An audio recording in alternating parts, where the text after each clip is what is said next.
and hear somebody say, I was an inspiration. You know, you try to get into television and go to work one day at a time, and all of a sudden you look up and you've been in one place for 32 years. Let me just do a little bit about me.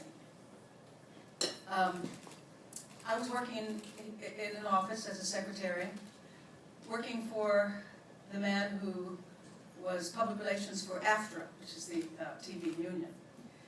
And he did a magazine, and he was interviewing a young woman who got the first sports job in local TV news. And I prided myself in being a good secretary, so that if whoever called, if they had to wait too long, you know, I would come on the line and chat with them a bit, you know, just like it is today. And turns out, this woman who had just gotten this fabulous job at Channel 2 didn't know how to read the baseball scores, didn't know how to read the teleprompter, etc. And I found myself explaining to her, you know, the home team's on the bottom, visiting team on the top, it runs and errors. At any rate, when I hung up the phone, I said, wait a minute. I'm sitting here, and I know, and I'm a secretary, and she's on television.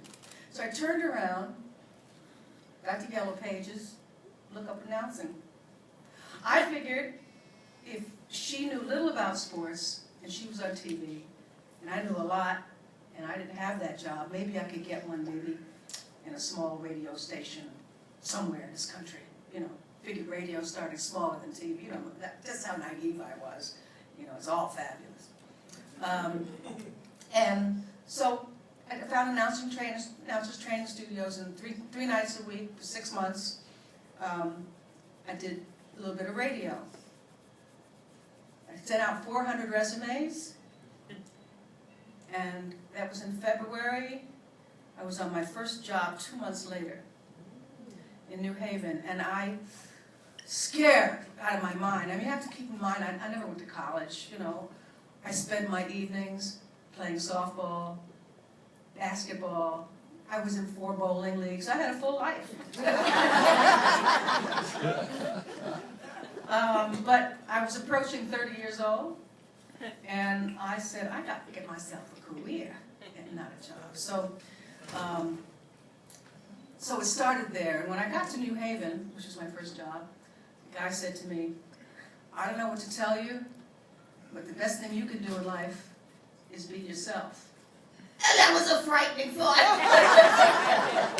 I said, I don't think so, Howard. You know, he said, trust me. And so I set out to do that. And at that point, women didn't have a career in television past 40 years old. Not really. As soon as you stopped being, as my late friend Jessica Savage said, as soon as you stopped being a fantasy in an executive's mind, that was it. So here I was at 30 years old, and I figured, all right, I'll get 10 good years, get a good resume, and then I'll have a good job. It has been 40 years. Yeah.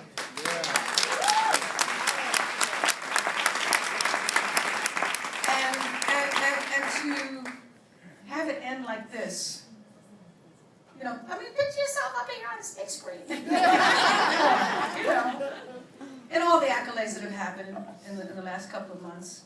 It's been an interesting couple of months. The first 3 weeks, I just felt like I was on vacation, you know. And I still do to a certain extent. At any rate, I'm starting to ramble now. But my whole point is that I'm so grateful for my career, but I'm just as emotional and thankful to you guys who showed up tonight to say thank you, Sue, because I know you had to think about what you're going to wear. You had to fight your way through the rush hour and come and sit down at this dinner. So it was an effort. I appreciate it. Probably some of you are thinking, why did you say what the F? What happened that night? Does anybody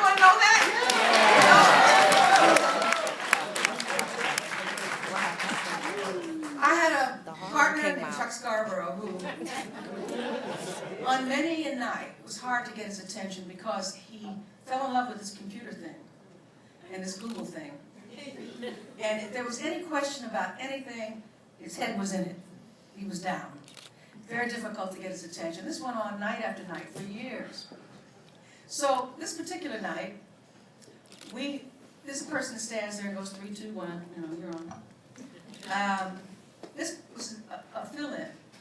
Now, 10 years ago, there was a rule at NBC, which was, tell Sue, I always say, tell Sue, one of my producers.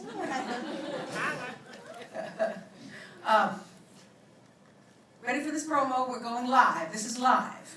Because I got caught all the time. I got caught spinning around. I got caught doing a lot of things, but I never caught saying an awful word. So this woman did not get the memo about telling me it was live, and I'm not blaming her. I'm grown. I'm supposed to be paying attention. I got a microphone. I'm on television. I'm a professional. So she just said, so stand by. Okay, so I'm ready. And the teleprompter came up, and I started reading. I finished my part. I didn't hear anything. And I looked over, and Chuck was in the computer. So I thought I'd get his attention. What the are you doing? Do you know he still didn't hear me? Everybody in New York and wherever heard it. Believe you me, I heard from a lot of people. And I looked up and the woman did this.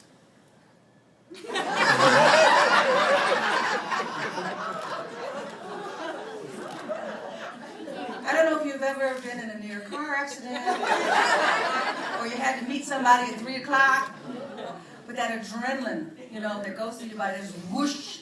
And I took my microphone off. They said, oh, sit down, we'll handle it. Handled it was, and I survived, and that's what happened.